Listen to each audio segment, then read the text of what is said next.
you highlight four in the book and spend some time on them. So what are they?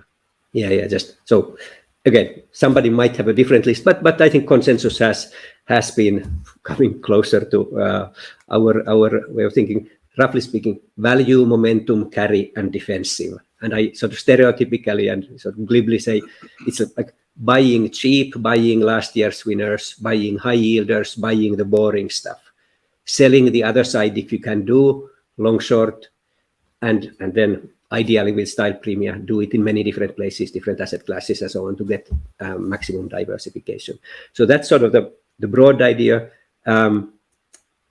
In practice, you can have many ways of doing value, many ways of doing, and you can broaden the momentum again. It can be just cross-sectional momentum between different stocks, for example, or it can be trend following, which is more a directional strategy. And so each of these can be broadened, and you can use many different metrics. There are many design decisions.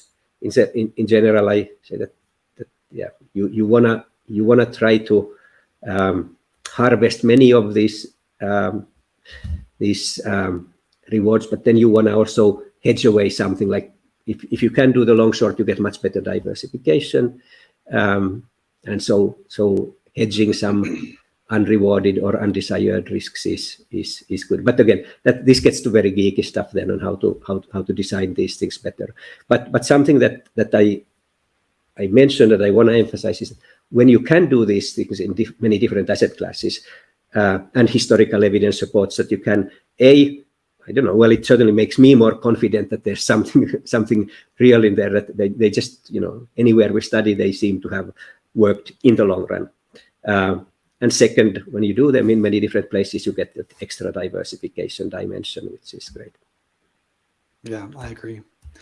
So expected returns spent, I want to say the bulk of the book exploring these style premia.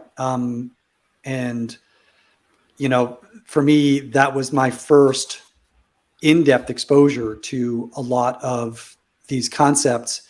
I'm just wondering, did you want to bring anything new to the understanding of these style premia in this book? Yeah.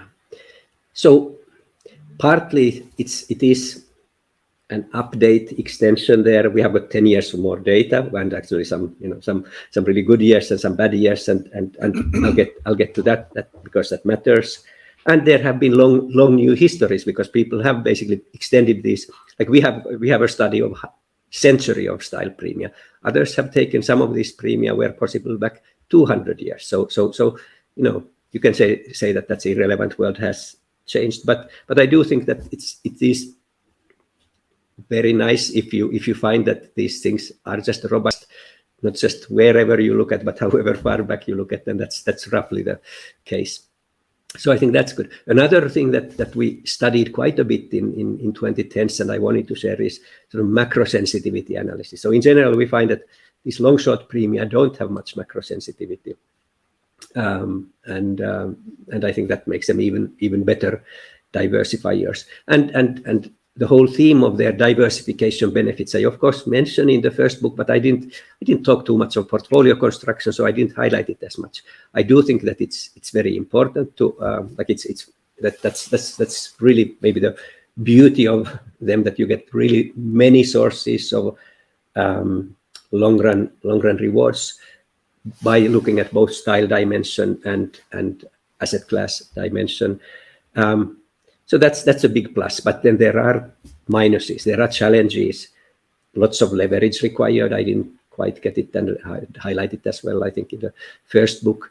And unconventionality. Another one is something which I cheekily say, that you are short stories.